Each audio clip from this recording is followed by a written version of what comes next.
सिंध जे जामशोरे कराची ऐं ठटे ज़िले जे कोस्तान वारे जाबलू इलाइक़े में हलंदड़ साल सावणी जे बरसातुनि जे वसकारे हिन इलाइक़े जे कुदरती हुस्न खे वधीक निर्वार करे छॾियो आहे।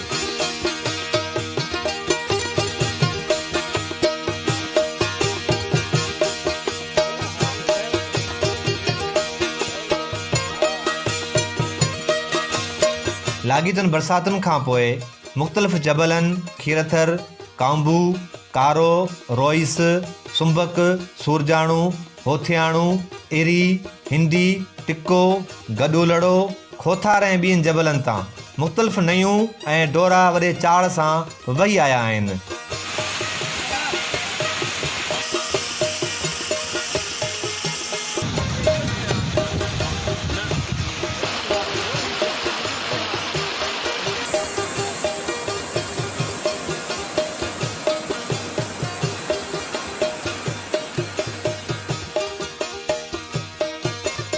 इलाइक़े में नए बारण, नए मोल, नए लोयाच, नए ईसर, नए बरूनी, नए देसवी, नए मोड़ाई ऐं ॿियनि नयुनि जे वही अचण सां तरायूं ऐं ॿनियूं ॿारा बरसात जे पाणी सां टमटार थी जलथल थी विया आहिनि।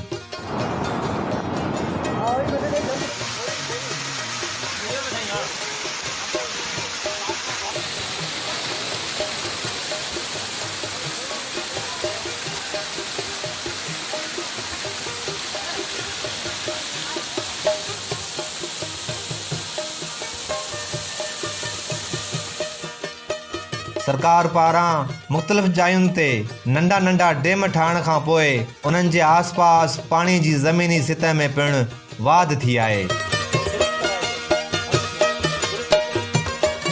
कोस्तान में रहंदड़ मालवंद माण्हुनि जो गुज़र सफ़र चौपायो माल पालण ऐं बरसातुनि पवण ते आहे।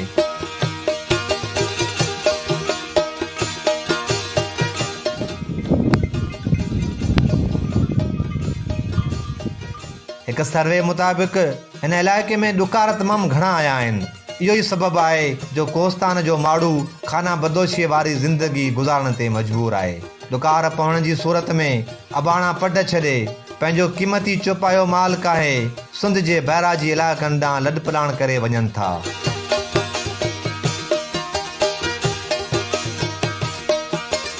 गुज़िरियल साल पिणु बरसातूं पवण सबबु मामूली लॾपलाण थी आहे। हलंदड़ साल लाॻीतुनि बरसातुनि खां पोइ कोस्तान जा जबल ऐं मैदान कुदरती गान ॿूटनि ऐं वणनि सां सरसब्ज़ ऐं सावा थी चुका आहिनि। जबल साई चादर ओढे कश्मीर जो ॾेख ॾेई रहिया आहिनि। पखियुनि जे मिठड़ियुनि ॿोलियुनि माहौल खे वधीक ख़ूबसूरत बणाए छॾियो आहे।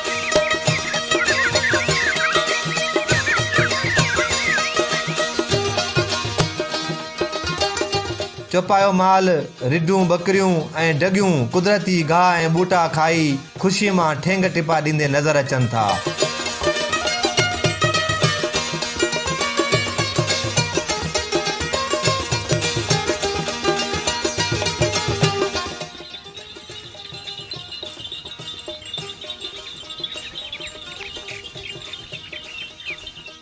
बरसात सबबु जबलनि तां वही ईंदड़ नयूं ऐं आबशार कुदरत जे हिन हसीन वादीअ खे नवां रंग बख़्शे छॾिया आहिनि।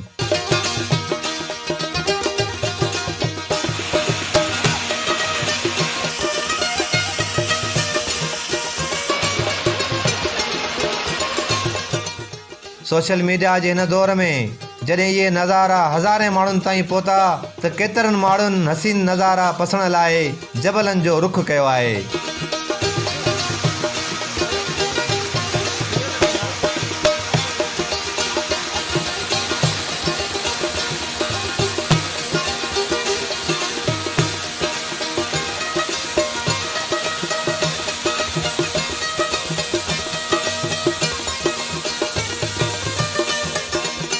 बरसात पई थी असांजो मुल्क कश्मीर खां घटि कोन्हे। थाना बुलाखान आहे उहो कंहिं कश्मीर खां घटि न आहे। कोस्तान असांजो ख़ुशहाल थियो आहे, घुमण जहिड़ो नज़ारो भलो तमामु वॾी सां ख़ुशी थी आहे। कोस्तानी के किथां आहे कि किथां सभु वापसि पंहिंजे बचनि में पंहिंजे वतन में मोटी आया आहिनि। इन जे लाइ असांखे वॾी ख़ुशी थी आहे। इहो रब जी वॾी महिरबानी। बारिश पवण खां पोइ तमामु हिकिड़ो ख़ूबसूरत जा मंज़र आहिनि ऐं तमामु वण टिण जबल तव्हां ॾिसो बिल्कुलु हर तरह सावक ई सावक आहे। 7-6 सालनि खां पोइ जेको सो असांजे कोस्तान में बारिशूं पियूं आहिनि, थर में बारिशूं पियूं आहिनि, ॾाढो ख़ूबसूरत थो लॻे ऐं अलाह जा किरोड़ एहसान, पाणी बि थी वियो। हिते वीचारा मालवंद जेके बैराजी इलाइक़नि ॾे लॾे विया उहे वापसि मोटी आया आहिनि। ॾाढी ख़ुशी थी थिए। उन में उहो ज़रूरी न आहे त की असांजी बिरादर हुजे, पर असांजा माइट ॿियुनि क़ौमुनि वारा जेके वीचारा हिते काफ़ी वीचारा दरबदर थी विया उहे पंहिंजे माॻनि ते मोटी आया आहिनि। माण्हुनि सां गॾोगॾु हिते जे जानवर, हिते जा पखी, हिते जा परिंदा, हिते जा जेके झंगली जानवर सभु अल्हम्दुलिल्लाह बरसात सां ख़ुशि था आहिनि। छो त बरसाति अहिड़ी शइ आहे जो रब्बुल आलमीन क़ुरान मजीद में फरमायो आहे त बरसाति खां बिना ज़मीन मुर्दार आहे। जॾहिं बरसाति अचे थी त अलाह साईं फरमायो त ज़मीन खे ज़िंदा कंदो आहियां। त अल्हम्दुलिल्लाह जॾहिं बरसाति पई आहे त ज़मीनूं पूरियूं ईअं सम्झो ज़िंदा थी वियूं आहिनि। हिते गाह मोरी विया, फसल मोरी विया ऐं माण्हुनि अल्हम्दुलिल्लाह आबादी कई आहे, माल ख़ुशि थी विया। एॾा त अल्हम्दुलिल्लाह कोस्तान जा मारोड़ा ख़ुशि थिया आहिनि ऐं उन सां गॾोगॾु असांखे बि इहा ख़ुशी आहे छो त वीचारा ग़रीब परेशान हुआ, पंहिंजा माल खपाए छॾियूं, कंहिंजा माल मरी विया, कंहिंजा कीअं, के वीचारा पंहिंजो वतन छॾे, ॿार बच्चा छॾे, ज़मीनूं छॾे, पाड़ा छॾे हलिया विया वञी ॿियनि मुल्कनि में बसिया। पर अल्हम्दुलिल्लाह जॾहिं बरसाति पई, कोस्तान वसी वियो, सभु मारोला मोटी आया, पंहिंजे कखाणनि घरनि में वेठा। बरसाति पवण जे करे चारों तरफ़ हरियाली ऐं हरियाली थी नज़र अचे। इन में काफ़ी असांखे मुआशी फ़ाइदा थींदा। हिते जा काफ़ी बेरोज़गार जेके माण्हू आहिनि उहे रोज़गार सां लॻी विया आहिनि ऐं हितां जा जेके माण्हू लॾ पलाण करे बैराजी इलाइक़नि ॾांहुं विया हुआ उहे बि हाणे माशाअल्लाह सां वापसी अची विया आहिनि ऐं कोस्तान सॼो हाणे आबाद थी वियो आहे। जेको गैर आबाद हूंदो हो, ॻोठनि जा ॻोठ ख़ाली लॻा पिया हूंदा हुआ, उहे ॻोठ बि आबाद थी विया आहिनि। ऐं हर साल जेकॾहिं हीअं बरसातूं पवनि त आऊं सम्झां थो त अलाह जी महिरबानीअ सां माण्हू नारान कागान ऐं मरी वञणु छॾे ॾिनी। ही इलाइक़ो अॼु बि तव्हां हली ॾिसो कश्मीर जो समा जेको आहे पेश करे रहियो आहे। रोड जा ॿई पासा हरियाली ऐं हरियाली आहे। दिलि चवे थी त माण्हू सॼो ॾींहुं ईअं घुमंदो रहे ऐं काफ़ी माण्हू ॿाहिरां जेके आहिनि उहे कोहिस्तान जो रुख़ बि कनि पिया। काफ़ी ॿियनि इलाइक़नि मां कोहिस्तान घुमणु अचनि पिया। पाकिस्तान जा जेके बि उतराण इलाइक़ा आहिनि उहे तक़रीबन उन्हनि जो टूर काफ़ी दफ़ा करे चुको आहियां, पर लेकिन हिते जेको ख़ुशहाली उहा अची सघे थी ऐं उहा ई साॻूणियूं पॉइंटूं हिते ठाहे सघजनि थियूं, पर गवर्नमेंट थोरो तवजो ॾिए त बहितरीनु अंदाज़ में उहो तयारु थी सघनि थियूं। बारिशूं वठियूं आहिनि त दिलि चयो कोहिस्तान घुमी अचूं। बरसातुनि खां पोइ कोस्तान जी वरी सूंहुं पंहिंजी हूंदी आहे, सावक थी वेंदी आहे जबलनि ते ऐं ॾाढा ख़ूबसूरत हवाऊं हलनि पियूं। हींअर मौसम बि ॾाढो प्यारो आहे ऐं बरसातूं अञा बि जे वठियूं त हिन जी सूंहुं अञा बि वधीक निखरी पवंदी। आबशारनि खे ॾिसूं था जॾहिं त इलाही वणंदड़ मंज़र लॻे थो ऐं कोस्तान जी सूंहुं उन मां नज़र अचे थी, आबशारनि खे ॾिसिजे थो। या जबलनि ते जॾहिं बारिश खां पोइ सावक नज़र अचे थी त इलाही वणंदड़ लॻनि था। इन करे ॾिसणु आया आहियूं कोहिस्तान जी सूंहं खे। कोस्तान में बरसाति असांजी ज़िंदगी आहे।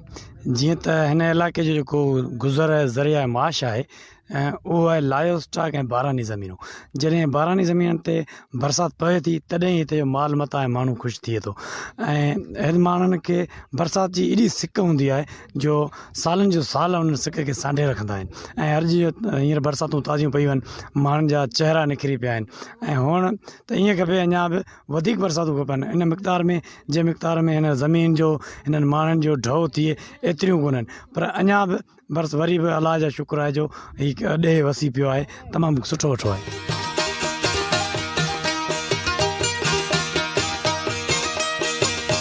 बरसाति खां पोइ हिन कोस्तानी इलाइक़े में केतिरा मेवा, भाॼियूं ऐं केतिरा ई ॿूटा पिणु ज़मीन मां निकिरी निर्वार थी विया आहिनि।